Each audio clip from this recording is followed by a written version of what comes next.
Hello, എല്ലാവർക്കും നമസ്കാരം. നമുക്ക് സമയവും ദൂരവും എന്ന ടോപ്പിക്ക് നോക്കാം കേട്ടോ. ഇതിൽ പ്രധാനപ്പെട്ട സൂത്രവാക്യം ഈ ഒരു സൂത്രവാക്യമാണ്. എന്ത്? ദൂരം സമം സമയം ഇൻറ്റു വേഗത. ദൂരം കാണാൻ സമയവും വേഗതയും കുടിച്ചാൽ മതി. അപ്പോൾ ഈ സൂത്രവാക്യം പഠിച്ചാൽ അതിൽ നിന്ന് ഉണ്ടാക്കുന്ന രണ്ട് സൂത്രവാക്യങ്ങളാണത്.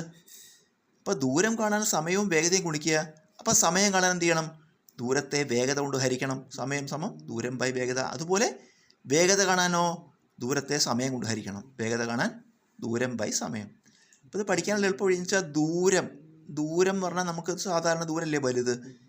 അപ്പോൾ ദൂരം പറഞ്ഞാൽ വലുത്, അത് കാണുമ്പോൾ മാത്രം ഗുണിക്കുക. അങ്ങനെ ഓർമ്മിച്ച് വെച്ചാൽ മതി. ദൂരം പറഞ്ഞാൽ വളരെ ദൂരെ എന്ന് പറയുമ്പോൾ വലുത് എന്ന് വിചാരിക്കുക നമ്മൾ. അപ്പോൾ അത് വലുത് കാണാൻ ഗുണിക്കുകയല്ലേ, ഇപ്പോൾ ഗുണിക്കുമ്പോഴല്ലേ വലുതാവുക. അങ്ങനെ ഓർമ്മിച്ചാൽ മതി.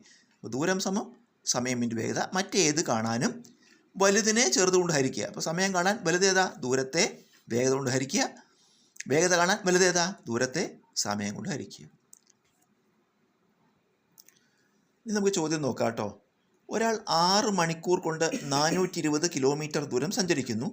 അയാളുടെ ശരാശരി വേഗത കാണണം. അപ്പോൾ എന്ത് തന്നിട്ടുണ്ട് ഇവിടെ? നമുക്ക് 6 മണിക്കൂർ സമയം തന്നിട്ടുണ്ട്, 420 കിലോമീറ്റർ ദൂരം തന്നിട്ടുണ്ട്. നമുക്ക് വേഗത കാണണം.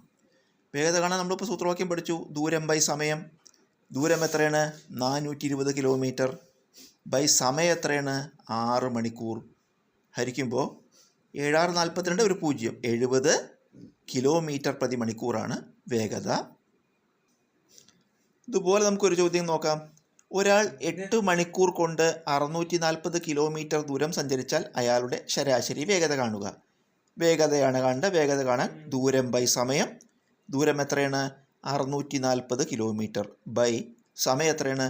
8 മണിക്കൂർ. ഹരിക്കുമ്പോൾ 8 64 ഒരു 0, 80 എന്ന് വരും. പിന്നെ കിലോമീറ്റർ പ്രതി മണിക്കൂർ. നമുക്ക് അടുത്ത ഒരു തരം ചോദ്യം നോക്കാം. ഒരാൾ എയിൽ നിന്ന് ബിയിലേക്ക് മണിക്കൂറിൽ 30 കിലോമീറ്റർ വേഗത്തിലും തിരികെ ബിയിൽ നിന്ന് എയിലേക്ക് മണിക്കൂറിൽ 20 കിലോമീറ്റർ വേഗത്തിലും സഞ്ചരിച്ചാൽ അയാളുടെ ശരാശരി വേഗത കാണുക. ഇവിടെ ഈ ശരാശരി വേഗതയാണ് കാണേണ്ടത്. പക്ഷേ ഇവിടെ എങ്ങനെ യാത്ര ചെയ്യണം? എയിൽ നിന്ന് ബിയിലേക്ക് പോകണു, തിരിച്ച് ബിയിൽ നിന്ന് എയിലേക്ക് പോകണു അല്ലേ. എയിൽ നിന്ന് ബിയിലേക്ക് പോകണ വേഗത തന്നിട്ടുണ്ട് നമുക്ക്. എത്രയാണ്? 30 കിലോമീറ്ററാണ്. മണിക്കൂറിൽ 30 കിലോമീറ്റർ. തിരിച്ച് ബി നിന്ന് എയിലേക്കോ മണിക്കൂറിൽ 20 കിലോമീറ്റർ. അപ്പോൾ നമുക്ക് രണ്ട് വേഗതകളും തന്നിട്ടുണ്ട് അല്ലേ. എയിൽ നിന്ന് ബിയിലേക്കുള്ള വേഗത അറിയാം, ബിയിൽ നിന്ന് എയിലേക്കുള്ള വേഗത അറിയാം. നമ്മൾ എന്ത് കാണണം? ശരാശരി വേഗത കാണണം. അപ്പോൾ നമുക്കൊരു സൂത്രവാക്യം ഉപയോഗിക്കണം കേട്ടോ. ശരാശരി വേഗത 2 into A into B by A plus B എന്ന സൂത്രവാക്യം ഉപയോഗിക്കുക. ഇതിൽ എയും ബിയും നമുക്ക് രണ്ട് വേഗത തരുന്നില്ലേ, അതാണ് എയും ബിയും. അപ്പോൾ വില കൊടുക്കുക 2 ഇൻറ്റു എത്രയൊക്കെയാണ് വേഗതകൾ? 30ഉം 20ഉം. അപ്പോൾ 2 into 30 into 20 by A plus b 30 plus 20. 2 into 30 into 20 by 30ഉം 20ഉം കൂട്ടി 50. നമുക്ക് മുകളിലും താഴെ ഓരോ പൂജ്യങ്ങൾ വെട്ടിക്കളയാം. ഇപ്പോൾ 20ലത്തെ ഒരു 0 വെട്ടിക്കളഞ്ഞാൽ ബാക്കി 2 ഇൻറ്റു 30 ഇൻറ്റു 2 അല്ലേ. 2 ഇൻറ്റു 30 60 ഇൻറ്റു 2 120 ബൈ ഈ 50ലത്തെ ഒരു 0 വെട്ടിക്കളഞ്ഞു കേട്ടോ, 5. ഹരിക്കുമ്പോൾ 25 10 ശിഷ്ടം 2 20 4 20 24. വേഗത എന്തായി ഗുണിച്ച്? കിലോമീറ്റർ പ്രതി മണിക്കൂർ. നമുക്കിതുപോലെ മറ്റൊരു ചോദ്യം നോക്കാം. ഒരാൾ എയിൽ നിന്ന് ബിയിലേക്ക് മണിക്കൂറിൽ 40 കിലോമീറ്റർ വേഗത്തിലും തിരികെ ബിയിൽ നിന്ന് എയിലേക്ക് മണിക്കൂറിൽ 60 കിലോമീറ്റർ വേഗത്തിലും സഞ്ചരിച്ചാൽ അയാളുടെ ശരാശരി വേഗത എന്താ? നമ്മൾ കഴിഞ്ഞ ചോദ്യം ഈ ചോദ്യം കൂടി തട്ടിച്ചു നോക്കൂ, ഒരുപോലെയാണ് അല്ലേ. അപ്പോൾ നമുക്കെന്താ ശരാശരി വേഗത? സൂത്രവാക്യം 2 into A into B by A plus B. എന്താണ് എയും ബിയും? നമുക്ക് രണ്ട് വേഗത തരുന്നുണ്ടല്ലോ, അതാണ് അല്ലേ. എത്രയ്ക്ക്? 40ഉം 60ഉം. വില കൊടുക്കുമ്പോൾ 2 into 40 into 60 by A plus B എന്താ? 40 പ്ലസ് 60. 2 ഇൻറ്റു 40 ഇൻറ്റു 60 ബൈ 40 60ഉം കൂട്ടുമ്പോൾ 100 എന്ന് വരും.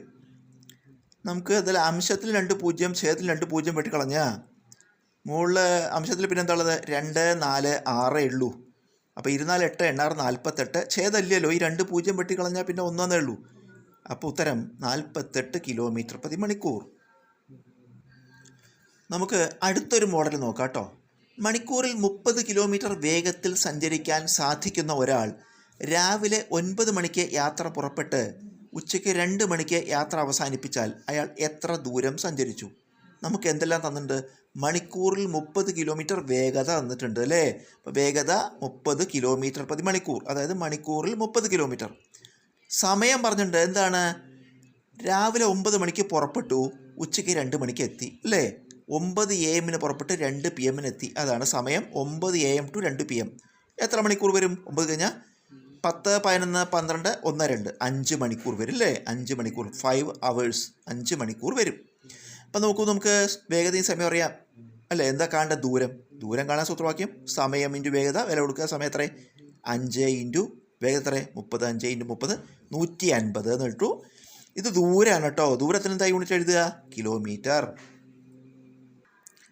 നമുക്ക് ഇതേപോലെ ഒരു ചോദ്യം നോക്കാം. മണിക്കൂറിൽ 40 കിലോമീറ്റർ വേഗത്തിൽ സഞ്ചരിക്കാൻ സാധിക്കുന്ന ഒരാൾ രാവിലെ 8 മണിക്ക് യാത്ര പുറപ്പെട്ട് രാത്രി 10 മണിക്ക് യാത്ര അവസാനിപ്പിച്ചാൽ അയാൾ എത്ര ദൂരമാണ് സഞ്ചരിച്ചത്? നമുക്ക് എന്തറിയാം? വേഗത നോക്കൂ, 40 കിലോമീറ്റർ, മണിക്കൂറിൽ 40 കിലോമീറ്റർ, അപ്പോൾ 40 കിലോമീറ്റർ പ്രതി മണിക്കൂർ. സമയമോ എന്താ പറയണത്? രാവിലെ 8 മണിക്ക് പുറപ്പെട്ടു, 8 AM, രാത്രി 10 മണിക്ക് കഴിഞ്ഞു, അപ്പോൾ 10 PM. അതാണ് സമയം. എന്താ? 8 AM to 10 PM. നോക്കൂ, 8 AM to 10 PM പറഞ്ഞാൽ 14 മണിക്കൂർ വരും. കാരണം എന്താ അറിയോ? രാവിലെ 8 to രാത്രി 8 12 മണിക്കൂർ വരും അല്ലേ? 12 പിന്നെ ആ 8 മുതൽക്ക് 10 വരെ 2 മണിക്കൂറും, അപ്പോൾ അങ്ങനെ ആകെ 14 മണിക്കൂർ വരും. നമുക്ക് എന്താ കാണേണ്ടത്? ദൂരമാണ് കാണേണ്ടത്. ദൂരം കാണാൻ സമയം ഇൻറ്റു വേഗത. സമയം എത്ര? 14 ഇൻറ്റു വേഗത എത്ര? 40. 14, 4, 56, ഒരു 0, 560 ദൂരാണ് കിലോമീറ്റർ. നമുക്ക് അടുത്ത മോഡൽ നോക്കാം കേട്ടോ. അരുണിന് 25 മീറ്റർ സഞ്ചരിക്കാൻ 10 സെക്കൻഡ് വേണം. എന്നാൽ അവന് 125 മീറ്റർ സഞ്ചരിക്കാൻ എത്ര സമയം വേണം? ഇപ്പം എന്താണ്? 25 മീറ്റർ സഞ്ചരിക്കാൻ 10 സെക്കൻഡ് അല്ലേ? 25 മീറ്റർ സഞ്ചരിക്കാൻ 10 സെക്കൻഡ്. അത് നമുക്ക് 1 മീറ്റർ സഞ്ചരിക്കാൻ കാണാമല്ലോ അല്ലേ? 25 മീറ്റർ സഞ്ചരിക്കാൻ 10 സെക്കൻഡ്. അപ്പോൾ 1 മീറ്റർ സഞ്ചരിക്കാൻ എന്താ? 10/25. നമുക്കതിനെ 5 കൊണ്ട് പഠിച്ചെടുക്കാം. 25 10, 5 25, അപ്പോൾ എന്ത് വരും? 2/5 സെക്കൻഡ് അല്ലേ? 1 മീറ്റർ സഞ്ചരിക്കാൻ എത്ര വേണം? 2/5 സെക്കൻഡ്. എന്താ കാണേണ്ടത്? ആയതുകൊണ്ട് 125 മീറ്റർ സഞ്ചരിക്കാനോ? 125 മീറ്റർ സഞ്ചരിക്കാൻ നമ്മൾ ഈ കിട്ടിയതിനെ 2/5 125 കൊണ്ട് ഗുണിക്കുക. അപ്പോൾ നമ്മൾ ആദ്യം എന്ത് ചെയ്തു? 25 മീറ്ററിന് 10 സെക്കൻഡ്, അതിന് 1 മീറ്ററിന് കാണാൻ എന്ത് ചെയ്തു? ഹരിച്ചു. എന്നിട്ട് ചോദ്യത്തിൽ എന്താ പറയുന്നത്? 125 മീറ്റർ. അപ്പോൾ 125 മീറ്റർ കാണാനോ? ഈ കിട്ടിയതിനെ നമ്മൾ 125 കൊണ്ട് ഗുണിക്കുക. അപ്പോൾ 2 ഇൻറ്റു 125 എത്ര വരും? 250/5 ഹരിക്കുമ്പോൾ 5 20 ഒരു 0, 50 എന്ന് വരും. ഇതെന്താണ്? സമയമാണേ അല്ലേ? സമയം സെക്കൻഡാണ്. 25 മീറ്റർ സഞ്ചരിക്കാൻ 10 സെക്കൻഡ്. അതുപോലെ 125 മീറ്റർ സഞ്ചരിക്കാൻ എത്ര വേണം? 50 സെക്കൻഡ്. നമുക്കിതുപോലെ അടുത്ത ചോദ്യം നോക്കാം. അരവിന്ദന് 60 മീറ്റർ സഞ്ചരിക്കാൻ 20 സെക്കൻഡ് വേണം. എന്നാൽ 240 മീറ്റർ സഞ്ചരിക്കാൻ എത്ര സമയം വേണം? കഴിഞ്ഞ ചോദ്യം പോലെ തന്നെ അല്ലേ? 60 മീറ്ററിന് 20 സെക്കൻഡ്. നോക്കൂ, 60 മീറ്ററിന് 20 സെക്കൻഡ്. അപ്പോൾ 1 മീറ്ററിനോ? 20/60. നമുക്ക് 20 കൊണ്ട് പഠിച്ചെടുക്കുമ്പോഴേ 1 20 20 3 20 60 1/3 സെക്കൻഡ്. 1 മീറ്ററിന് 1 മീറ്റർ ദൂരം സഞ്ചരിക്കാൻ എത്ര വേണം? 1/3 സെക്കൻഡ്. അതിന്ന് എന്ത് കാണുക? ആയതുകൊണ്ട് 240 മീറ്റർ ദൂരം സഞ്ചരിക്കാൻ എന്ത് ചെയ്യുക? ഈ കിട്ടിയതിനെ 1/3 ഇൻറ്റു എത്ര? 240. 1 ഇൻറ്റു 240 240 വരും. /3 ഹരിക്കുമ്പോൾ 8 3 24 ഒരു 0, 80 സെക്കൻഡ് വരും അല്ലേ? എന്താ കാണേണ്ടത്? 240 മീറ്റർ ദൂരം സഞ്ചരിക്കാൻ എത്ര വേണം? 80 സെക്കൻഡ്. ഈ 80 സെക്കൻഡ് പറഞ്ഞാലേ 60 കഴിഞ്ഞാൽ നമുക്ക് മിനിറ്റാക്കി എടുക്കാം അല്ലേ? കാരണം എന്താ? 60 സെക്കൻഡ് കൂടുമ്പോൾ 1 മിനിറ്റായി. അപ്പോൾ ഇതിൽ 80 സെക്കൻഡ് ഉണ്ട്. അപ്പോൾ 60 സെക്കൻഡ് 1 മിനിറ്റാണ്. ബാക്കി ഒരു 20 സെക്കൻഡ് ഉണ്ട്. അപ്പോൾ നമുക്ക് എന്ത് എഴുതാം? 80 സെക്കൻഡ് എങ്ങനെ പിരിച്ചെഴുതാം?